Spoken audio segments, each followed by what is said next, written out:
الحمد لله رب العالمين حمدا يوافي نعمه ويكافئ مزيده. يا ربنا لك الحمد كما ينبغي لجلال وجهك ولعظيم سلطانك. اللهم فصل وسلم وزد وبارك على منبع الأنوار سيدنا محمد الحبيب المختار وآله الأبرار والصحابة الأخيار، صلاة تحفظنا بها من شر الأشرار وكيد الفجار ومن فتن الليل والنهار. مسلمانان ئیمانداران، سەلامی خوای گەورەتان لەسەر بێ. لە کۆتایی ساڵی 2021 و بەرەو ساڵی 2022 ئەڕۆین. خوای گەورە بە خێر و خۆشی بەسەرمانە بێنێ. ئەو قەیران و ناڕەحەتی و بەڵاو و وەبا و ناخۆشیە کە ڕووی لە وڵاتمان کرد و ڕووی لە جیهان کرد، خوا لەبەر جاه و مەقامی پێغەمبەری خوا لەسەر هەموو ئەسەر ئەرزی هەڵگرێ و بەتایبەت لەسەر مسلمانان و بەتایبەت لەسەر ئێمەی میلەتی کورد. ئومەتی ئیسلام، گەلی مسلمان و مسلمانان ئەمڕۆ گیرۆدە بوون بە کۆمەڵە تەقالیدەوە، بە کۆمەڵی عاداتی خراپەوە. بەڕاستی ئەو عادات و تەقالیدانە زۆر جار سەری ئەو گەلە مسلمانە و ئەو مسلمانانە لە کوفر و فیسق و فجورە دەرەکات. ئاینی پیرۆی ئیسلام دینێکە، دینی پڕ لە عیزەت. هەر مسلمانێک، هەر ئیماندارێک، هەر گەلێکی مسلمان بیەوێت لە غەیری ئیسلام و عیزەتی دەستکەوێ، خوا زەلیل ئەکات. چونکە ئیسلام خۆی بۆ عیزەت هات، بۆ نەسرەت هات، بۆ ڕزگاری هات، بۆی خەڵ لە زیلەتەوە بەرەو عیزەت بەرێ. بەڵام بەداخەوە ئێستا مسلمانان و گەلی مسلمانان بە تێکڕا لە هەموو سەر ئەرزە. بۆیە زەلیلن، چونکە عیزەت لە غەیری خواوە داواکەن، عیزەت لە غەیری ئیسلامەوە داواکەن. من كان يريد العزة فلله العزة جميعا. ئەوەی عیزەتی ئەوێ، ئەوەی سەربەرزی ئەوێ، ئەوەی بەختەوەری ئەوێ، ئەوەی سەعادەتی ئەوێ، ئەوە هەر هەمووی لە ئیسلامایە، لای پەروەردگارە، نەک لای غەیری پەروەردگار. لای مادە و مادەگەران نییە، لای مادە و مادەپەرستان نییە، لای ئەوانە نییە قۆهێزانێ. ئەمڕۆ قۆهێزێکەوە لە دنیای فانیە هیچ نییە. خوا بە مێشولەیەک بە ئەدنا مەخلوقی زەعیفی خۆی تەحەدایان نەکا و لە ناویانە بات. لله العزة ولرسوله وللمؤمنين ولكن المنافقين لا يفقهون. عزت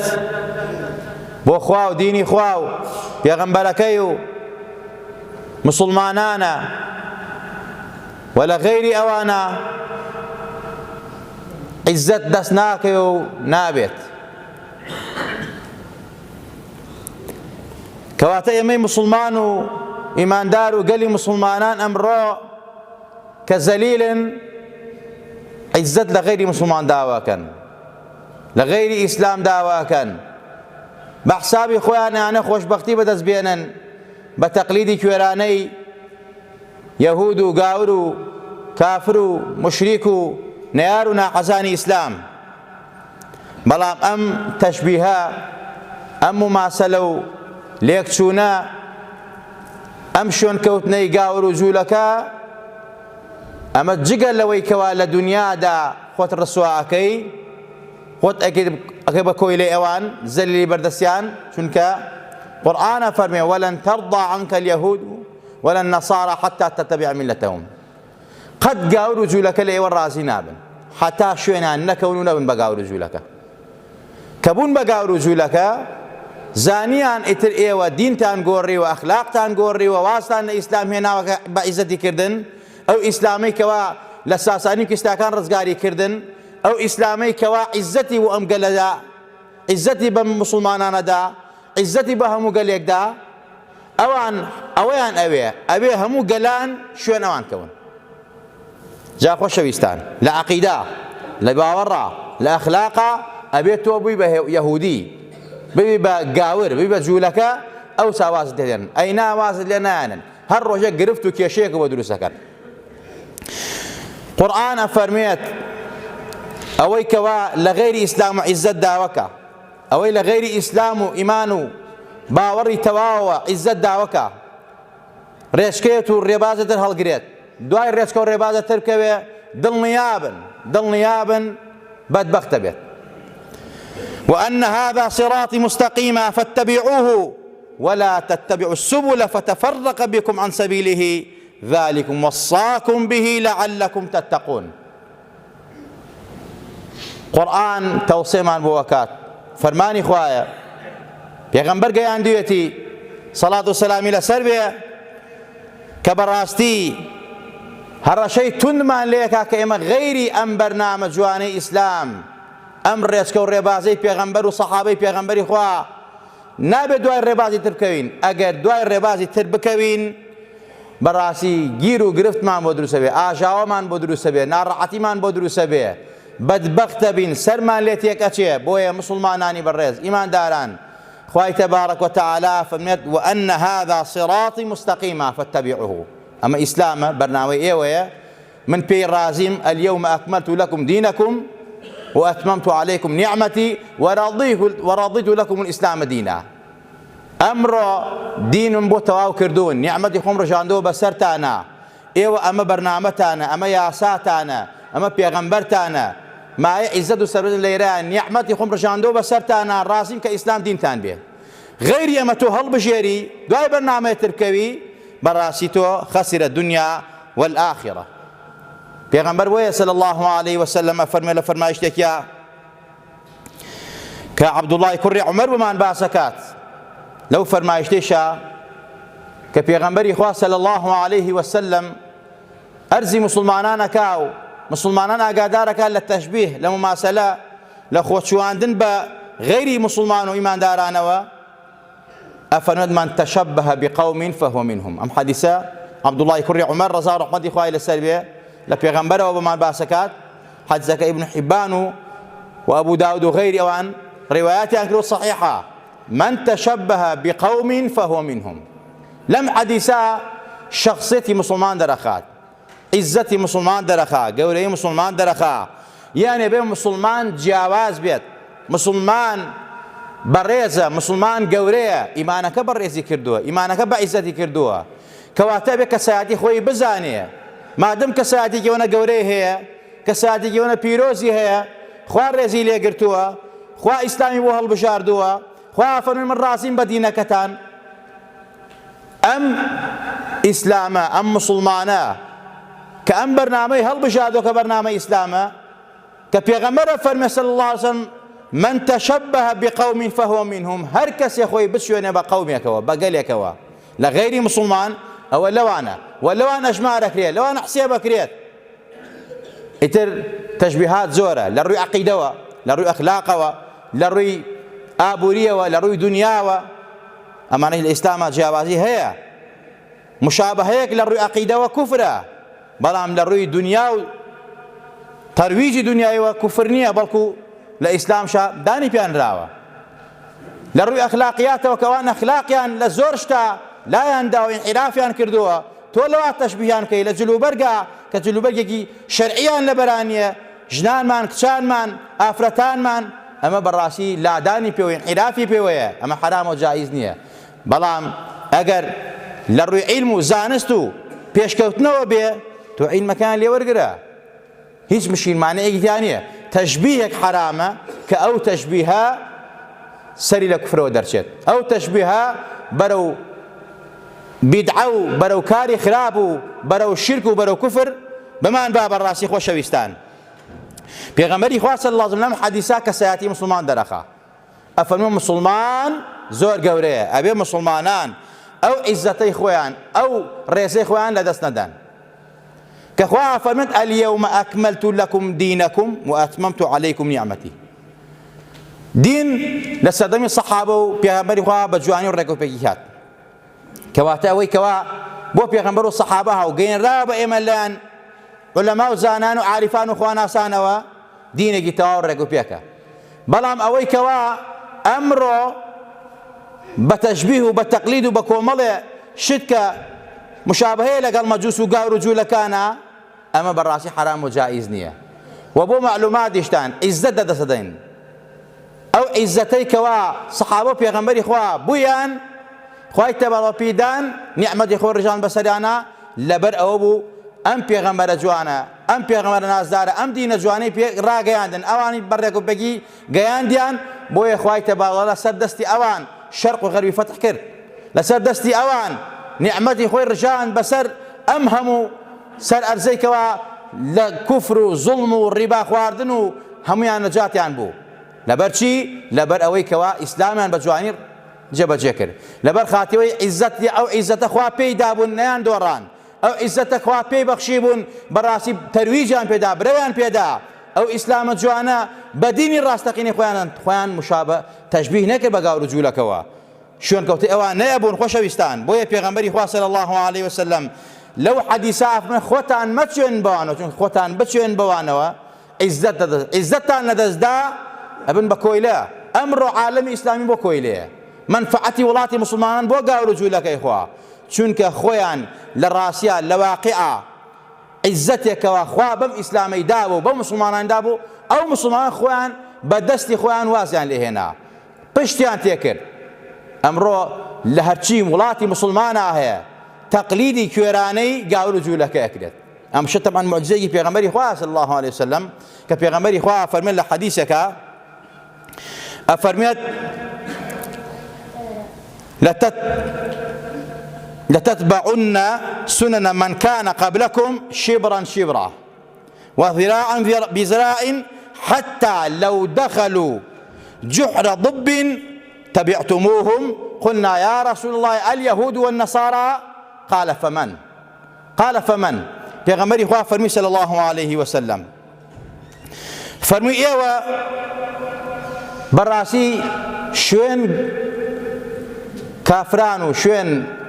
گاور و جوولەکە ئەکەون شوێن غەیری میلەتی ئیسلام ئەکەون حتا ئەو میلەتانەی تر ئەنی بەس بە بەس زیراع بە زیراع ئەگەر بڕۆن بە کونی بزنمژە ئێوەش خۆتانی پیاکەن ئەڵێن بخوامە لەوە چیە پێشکەوتنێکی تیاگە هەر سەیری خۆمان کەین مجتەمەی خۆمان مجتەمەی ئیسلامی کوردەواری خۆمان چۆن گۆڕاوین هەر شتێک ئەمڕۆ سەتەلایتەکەمان دەریخە ئەوروپا دەریخە ئەنتەرنێت دەریخە لە جلوبەرگ لە تەقالید لە گۆڕانکاری ماڵ گۆڕانکاری مجتەمە گۆڕانکاری ئەخلاقی و عەقیدەیی سەیرەکەی لە وڵاتی من و توا یەکسەر جێبەجێ ئەکرێت ئەو لیباسە ئەو جلوبەرگە یێتە بازار کچەکانی ئێمە کوڕەکانی ئێمە مناڵەکانی ئێمە لەبەریەکان یعنی بست بە بست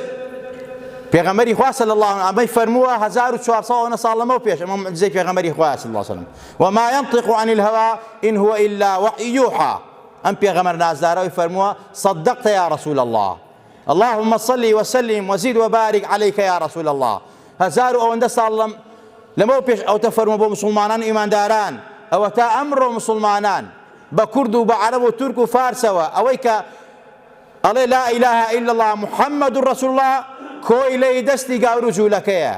بێعیزەت بووە لەبەر خاتەوەی خۆیان بە دەستی خۆیان بێعیزەت کردووە بە دەستی خۆیان وایان کردووە بە خۆیانە قوڕیان کردووە بەسەر خۆیانە چونکە شوێن کەوتەی گاور و جوولەکەن لە عەقیدەیانە لە باوەڕیانە لە ئەخلاقیانە ئەوە تا پێغەمبەری خوا فەرمێت ئێوە بست بە بست زیراع بە دوان ئەگەر بنەوە کونی بزنمژە ئێوەش خۆتانی پێغەمبەر پێشکەوتن و سەقافەت و عیزەتە وتیان یا رسول الله ئەوانە کێنێ بە دوایانەکەوین پێغەمبەری یەهود و گاورن پێغەمبەری خوا فەرمێت غەیری یەهود و گاور ئەی کێ بەڵێ ئەوانن بەڕاستی لە تەقلیدی مسلمانانە بۆ گاور و جوولەکان ئەگەردەوە کۆمەڵە هۆکار و ئەسباب یەکێک لەو هۆکارانە ئەوەیە مەکیدەی کافر و جوولەکە فێڵ و تەڵەکەی ئەوان کە چۆن مسلمانان بەرەو هەڵدێر بەرن بەرەو خۆیان ڕاکێشن ماسۆنێتی عالەم جوولەکە و گاور ساڵەهای ساڵە ئەم نەخشەدا ئاڕێژن ئیتر بە ئافرەت بێت بە وەسائل بێت بە مادە و پارە بێت وڵاتی مسلمانان ئاوا کە تەخریبیان کە تەخریبیکەن ئەگە بۆینەوە مێژوو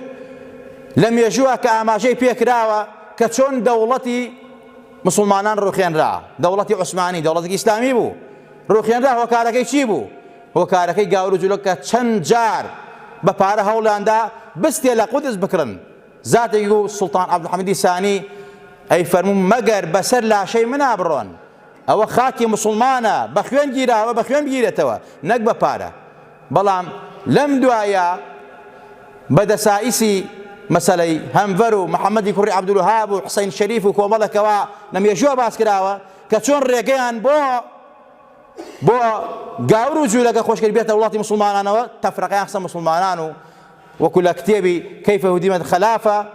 یا چۆن دەوڵەت ئیسلامی ڕوخیاندان مسلمانان چۆن ڕوخیاندان هۆکارەکانی باسەکە ئەو مەکیدانە ئەو فێڵانە کە ئەوان دایانڕشت یەکەم جار چیان کرد هاتن مسلمانانن عەقیدەی مسلمانان لەق کرد بیر و باوەڕی مسلمانان. دواتر اینجا بەوەی کەوا وڵاتی مسلمانان دابەش کرد کە دابەشیان کرد ئەوەتە ئەمڕۆ هەرچی منفعەت و قازانجی مسلمان و ئیماندار و خاکی مسلمانە گاور و جوولەکە و ئەمریکا و بەریتانیا و ئەمانەی خۆن وەیبەر بە خۆیان. جا خۆشەویستان ئەمە یەکەم جار بەم فێڵە مسلمانان وا لێ کرد کە وردە وردە مسلمانان لە ئاینی پیرۆی ئیسلام دوورخەنەوە، لە فیقی ئیسلامی دوورخەنەوە. جەهلی مسلمانان بە دین هۆکارێکە بەوەی کەوا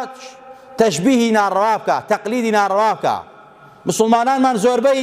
ئاگای لە نوێژەکەی خۆی نییە، تاراتەکەی ڕەوا نییە، نوێژەکەی ڕەوا نییە، فیقی نوێژی نییە، فیقی ڕۆژووی نییە، ئامادەش نییە فێر بێ. گەنجێکە بۆتە مۆهەندیس مامۆستایە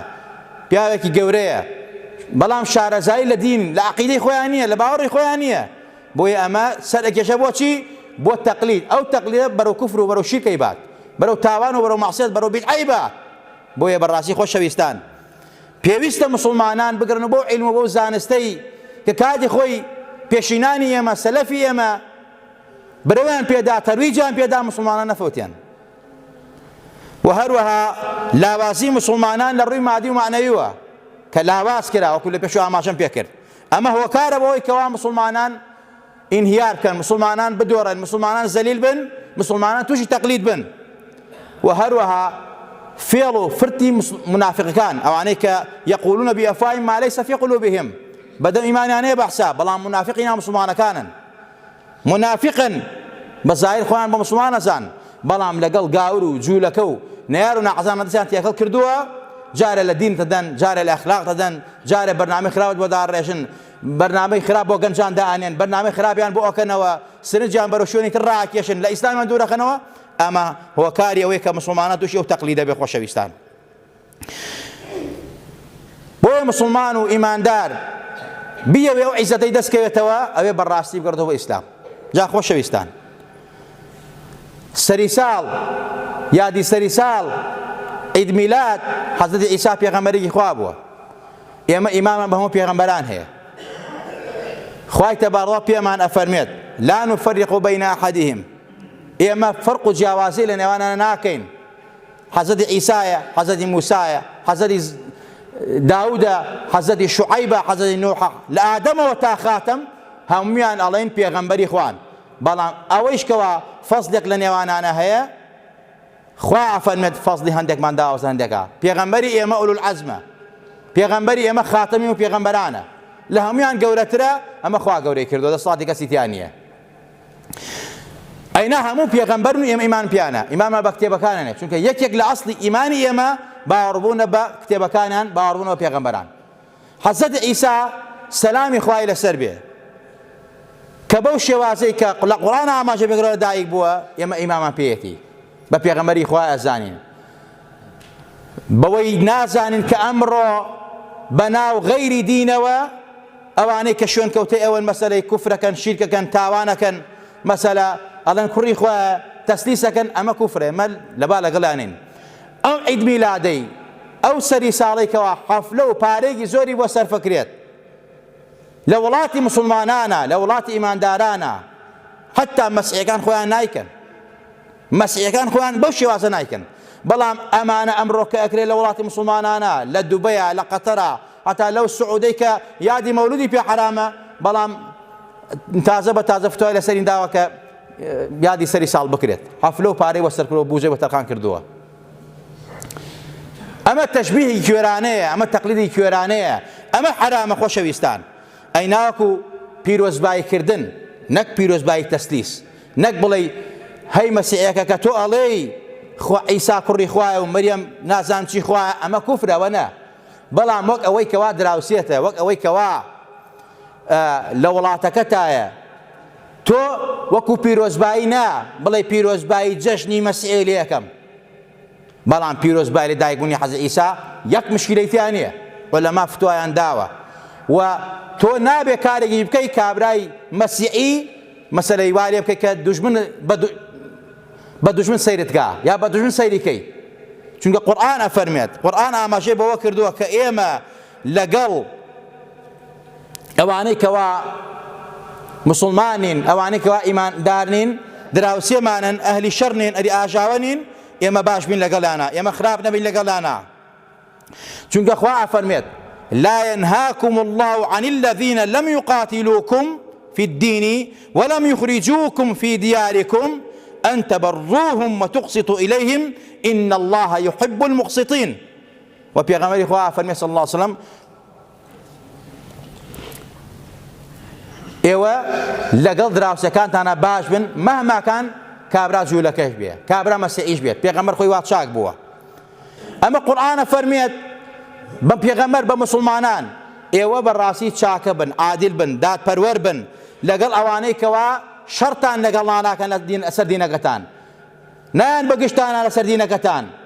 و زاڵم مستەمکارنین لەگەڵتانە. یعنی ئەگە کافرێکی سەلیم بێ، کافرێک بێ لە وڵاتەکەتا بێ مەسیحیە، پیاوێکی بێدەنگە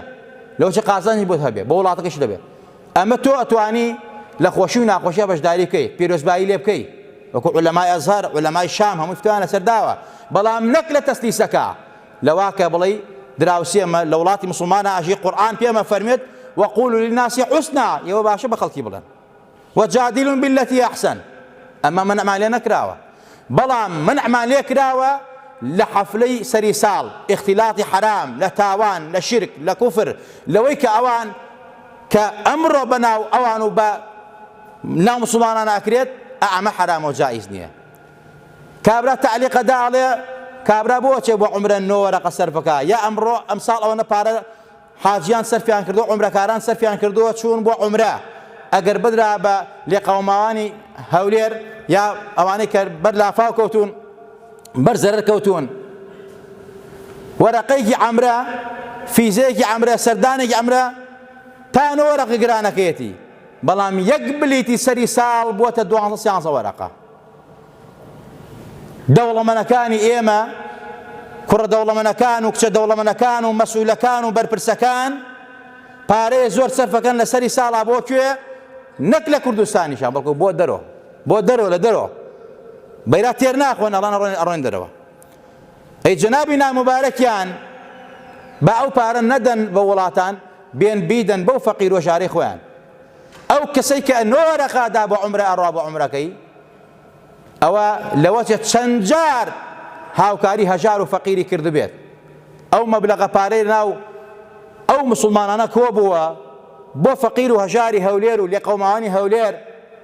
کە خۆی لە 6 ملیار دینار زیاترەدا، حکومەت تایسە نەیتوانیوە دینارێکیان باتێ، خواد ئەو میلەتە بەغیرەتە ئەم حکومەتە گەندەڵە پیسە. یعنی خۆشەویستانە بما ئەمە واقعەکە ببیزانین، ئەوانەی کەوا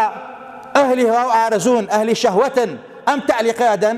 ئەو 12 وەرەقە مەدەرە بلیتەکە بڕۆ بیدەرە ماڵێک یەژاری هەولێری، بیدە ماڵێک یەژاری سلێمانی، ماڵێک یەژاری ئەم شار و شارچواری کوردستان،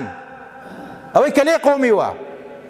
ئەوەندە بە عیزەتی، ئەوەندە بە غیرەتی، ئەوەندە ئەهلی خەیری. جا خۆشەویستان ئەبێمە ئاگامان لەو نوقتانە بێ، سەری ساڵ حرامە، ئاهەنگی سەری ساڵ حرامە، بەشداریکردن حرامە، کوفرە، لەگەڵیانە دانیشتن، لەگەڵیانە کۆبوونەوە، ئینسان عەمەل و کرداری چاکەیە سووتێت. ئەم شەو سەری ساڵە، تاقیکردنەوەی پەروەردگارە، وەڵڵا ئەوەی بەشداری بکاتیایە، ئەوەی بەشداری کە لەگەڵیانە بڕادە سەرجادە، ئەمەی کە ئاگربارانە و شتەقاندن و کوڕەکەتە کچەکەتە مناڵەکەتە بیکە، تاوان و حرامە. چونکە جگە لەوەی کە ئازاری مسلمانی یا ژنگە پیسەکە و تەقلیدێکی کوێرانی کافر و مشریکانە، تەقلیدێکی حرامی ئەوانەی کەوا غەیری میلەتی ئێمەن، بۆیە ئێمە مانەوێ عیزەتمان دەستکەوێتەوە، مانەوێ کەرامەتمان دەستکەوێتەوە، مانەوێ ئەو کات و ساتەی کەوا خوارڕۆم و کیسرا و فارسی بۆ زەلیل کردین، مسلمان بیەوێ بە عیزەتێتەوە، أبي أو مسلماننا بقرنا أو رجل راستيك خواف من وأن هذا صراطي مستقيما فاتبعوه. خواهی گەورە لە هەموو لایەکمان خۆش بێ، لە هەموو لایەکمان ڕازی بێ، خوا عاقبەتمان و خێر بگێڕی، خوا لە گوناو و تاوانمان خۆش بی، یا ربی خوایە گیان لە گوناو و تاوانی خۆمان و باوکو دایکمان خۆش بی، یا ربی خوایە لێمان ڕازی بی، یا ربی خوایە ئیمان و دینمان سەلامەت کەی، ئەخلاقمان سەلامەت کەی، یا ربی خوایە لە دەپارڕینەوە ئیسلاحی حاڵی خۆمان و خانەوادە و ماڵ و منداڵمان کەی، ئیسلاحی حاڵی مجتەمە و کۆمەلگامان کەی، ئیسلاحی وڵاتمان کەی، خۆمان و خانەوادە و ماڵ و منداڵ و وڵات و نیشتیمان و پارێزی لە هەموو نەهامەتی و نەکبەتێک، لە هەموو بەڵاو و باو نەخۆشیەک، یا ربی خوایە لە دەپارڕینەوە بە ئیسمی عەزەمی خۆت لەبەر خاتری خاتەدارانت لە پێغەمبەران و ساڵحان و پیاوچاکانت، یا ربی خوایە گیان بە ئیمانەوەمان ژێنە، بە ئیمانەوەمان برنە، بە ئیمان و زیندوومان کەرەوە پەروەردگارە. ئەوانەی کە داوای دوعای خەیران لێ کردوین ئەگەر نەخۆشیان هەیە خوایە شیفای عاجل و پەلیان ببنێرە، ئەگەر گیر و گرفتیان هەیە مەشاکیلی عایلەیان هەیە خوایە بۆیان چارەسەرکەی، یا ربی خوایە منداڵیان گیرا و ونە و دیار نییە خوایە بەیەکیان شادکەیتەوە، یا ربی خوایە منداڵیان هەیە و ساڵح نییە خوایە بۆیان ساڵحکەی، مناڵی هەموو لایەکمان ساڵحکەی، هەیانە و ئەوانەی کەوا منداڵیان و داوای منداڵیان کردووە، داوای دوعای خەیران ئێمە کردووە، خوایە لە دەپارڕینەوە منداڵی ساڵحیان بەرێ، منداڵی ئێمەش ساڵحکەی، یا ربی خوایە لە دەپارڕینەوە کار بەدەستی وڵاتمان بۆ ئیسلاحکەی، ئیمان و ئیسلام و ئەخلاق و ویجدانیان بیتێ، ئەگەر قابلن پەروەردگارە، یا ربی خوایە لە دەپارڕینەوە چۆن هەموو زاڵمان و ستەمکارانم لەناو برد، وعدی خۆتە وعدی تۆ ڕاستە، زاڵم و ستەمکار ژێرە و ژوورکەی، یا ربی خوایە خۆیان و جێژاشیان عالیە سافی لە ناویان بەری، یا ربی خوایە لە کۆڵی موسڵمانەکەیتەوە، یا ربی خوایە گیان حاکمی عادل و دادپەروەر و مسلمان و بە ئەخلاق و بە ئیمانمان بۆ بنێری، یا ربی خوایە لە دەپارڕینەوە بە ئیسمی عەزەمی خۆت لەبەر خاتی جاه و مەقامی حەزرەتی محەممەد الموستەفا، ئەوەی کەوا دۆستی دینمانە دۆستی بی، ئەوەی دژمنی دین و ئەخلاق و خاکوڵات و نیشتیمانمانە، یا ربی خوایە ژێر و ژووریکەی، یا ربی خوایە ئەوەی کەوا بەناو ئەم دینەوە خیانەتەکە، بەناو ئەم دینەوە درۆەکە، بەناو ئەم دینەوە مسلمانان و عەقیدەی مسلمانان ئەشێوێنێ، بەناو ئەم دینەوە ڕێچکە و ڕێبازی غەیری پێغەمبەر و سەحابە و صالحان و خواناسان و سەلەفی ساڵح و عارفان و خواناسان هەڵەبژێرێ، منهەجی ئەو خەڵکە تێکەدا، منهەجی عارفان و خواناسان تێکەدا، یا ربی خوایە لە کۆڵی مسلمانانی کەیتەوە، یا ربی خوایە فیتنەی وەهابێت و هەموو ئەو فیتنانێکەوە ڕووی لە مجتەمەعی ئیسلامی کردووە خوایە لە کۆڵی مسلمانانی کەرەوە، وحدەت و یەکریزی خۆی ناو مسلمانانەوە، ئەو عیزەتەی کەوا مسلمانان بویان بوو، ئەو عیزەتەی کەوا مسلمانان پێی سەرکەوتن خوایە، ئەو عیزەتەی کە داو بە سەحابەی پێغەمبەری خوا بیدەی بە ئێمەیش، بیدەی بە مسلمانان یەخەی، مسلمانان لەم نەهامەتی و نەکبەتێ لەم کۆیلایەتی گاور و جوولەکە پەروەردگار ڕزگارکەی، یا ربی خوایە لە دەپارڕینەوە بە ئیسمی عەزەمی خۆت لەبەر خاتی جاه و مەقامی و پێغەمبەرە نازدارە، یا ربی خوایە لە ڕۆژی قیامەتا لەبەر سێبەری عەرشی خۆتە عاشنانکەی، یا ربی خوایە گیان لەسەر چیمەنەکانی باش لە خزمەت پێغەمبەری نازدارە ڕەسوولی ئەکرەمە حەزرەتی محەممەد الموستەفا بانگمان بکا و دەرمان نەکا، بەدەستی مبارەکی خۆی ئاوی کەوسەرمان باتێ لە توێنێتی نەکبەتی دنیا و قیامەت ڕزگارمان بێ. آمین آمین. أقول قولي هذا وأستغفر الله لي ولكم ولسائر المسلمين.